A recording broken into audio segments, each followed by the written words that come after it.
What up, everyone? This is the Comic Outlaw, Jack Slater, aka the man with a plan. Yeah, and I'm back, and I'm bringing you What If Storm had remained a thief. Yes, it's Storm Breaking Bad, y'all. And we're gonna drop this story for you because it's X-Men month here on my show. Yes, sir. So let's get on with this. Now, as you know, there's many different multiverses within a universe. Every different choice, everything splinters, everything becomes another event, another choice, where there's so many different realities. In one world, you may be the Hulk. In another world, you may be as rich as Tony Stark and fly around in his little machine. But we will be exploring one of those other realities. See, in this one, Storm's parents died. They were crushed to death, and it left her claustrophobic. She ended up running deep within Africa and being worshipped by the villagers as a goddess. From there, she met Professor Charles Xavier and decided to continue his crusade to help mutants and mankind live together in peace. But what if she did not join that illustrious group? What if she remained in Cairo, Egypt, and stayed a thief, working her way up the criminal ladder, stealing and stealing until she ends up in New York, the Big Apple, where she decides to take her bite of it. And basically, she's stealing from person to person, ripping off wallets or breaking into places and taking whatever she needs to survive. Well, one day she ends up stealing from the wrong people, and this dude kind of catches her and finds out that basically that she's a girl and he's going to try to take advantage of her. But then he gets smacked by a bottle that's like crack, and it ends up being, just a girl. She's a city girl, a night girl, a party girl. They all end up going to jail for this instant. It's assault. And so they're sitting there, and Storm is freaking out. She's claustrophobic. She doesn't like being in small places, and it's starting to make her twitch. It's starting to make her panic.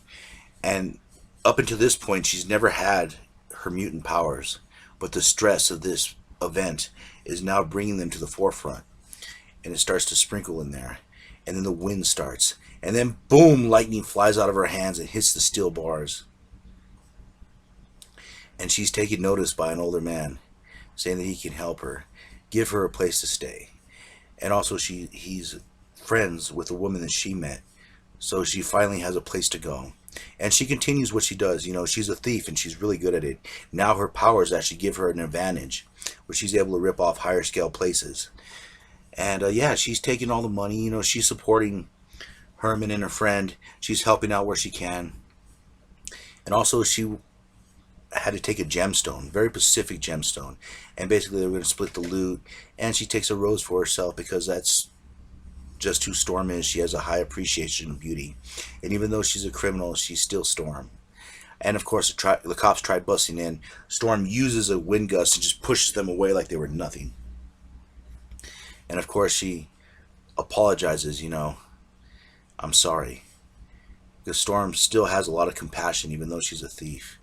And if someone breaks into a certain person's house, you find a little keyhole perspective, and it's the X-Men. They're looking for something. And it's funny because Wolverine checks the trunk and he gets a smile on his face and says, "There's nothing in there." Because they're not really looking for the truck, or they're not looking for who's ever in the trunk. They're looking for the gemstone. So they make their way in, close the door. Wolverine has a good laugh. That guy has a good cry. Storm opens the trunk. They discover that he was in it, and also that they took the gemstone stone that Storm stole. And Storm just rushes into the Xavier Institute, challenging everyone. Nightcrawler appears out of nowhere, but Storm is fast. She knows how to ride the winds, and she has basically just more of a take no crap attitude, and she just hits him with a lightning bolt. But of course, Wolverine, Colossus, and Cyclops stand there, ready to back their friend up. Wolverine lunges at her, claws popped, ready for whatever, and she just lays the lightning down upon him, and the wind. I mean, she's going to town on all of them. Just with one whirlwind, she knocks them all aside. I mean, this is Storm at her best. Storm knows how to fight. Storm came from the streets. Storm wasn't raised in a comfortable mansion at this point. She came up rough, and she's showing it now. And I love how she's just going to town on everyone. I mean, she's knocking Wolverine back, Cyclops, and Wolverine's kind of ducking under. And I think he's going to go in for the killing blow. But Storm stops him with a bolt of lightning and just fries him all the way to the bones, since the skeleton is adamantium, and lightning does like to travel through metal. Cyclops hits her with one of his beams. Boom, she falls over, and Colossus kind of grabs her. And they kind of hold her still, but still Storm has full command of her powers, uses another whirlwind and hits Cyclops. And just basically pushes him through the roof. I mean, Storm is powerful. Storm is an Omega level mutant, and she's not to be messed with. And as she's trying to just work her way out, she's stopped by the mental mind of Charles Xavier, one of the most powerful minds in the world. And basically, Charles calms her down. Charles asks her why you're here, why are you attacking my students? And she explains the gemstone was taken, they scared her friend. Xavier apologizes for that, but the gemstone was stolen property. It was done by a mutant, so they had to get it back. Xavier offers her a home, a place to stay. But at this point, she's very jaded. She doesn't trust this place. She doesn't trust New York. It's changed her.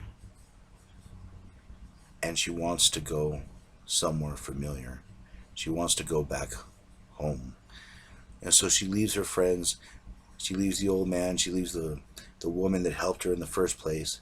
And she walks off looking for a new life. Somewhere deep. Somewhere in nature. Somewhere where she could find her true self.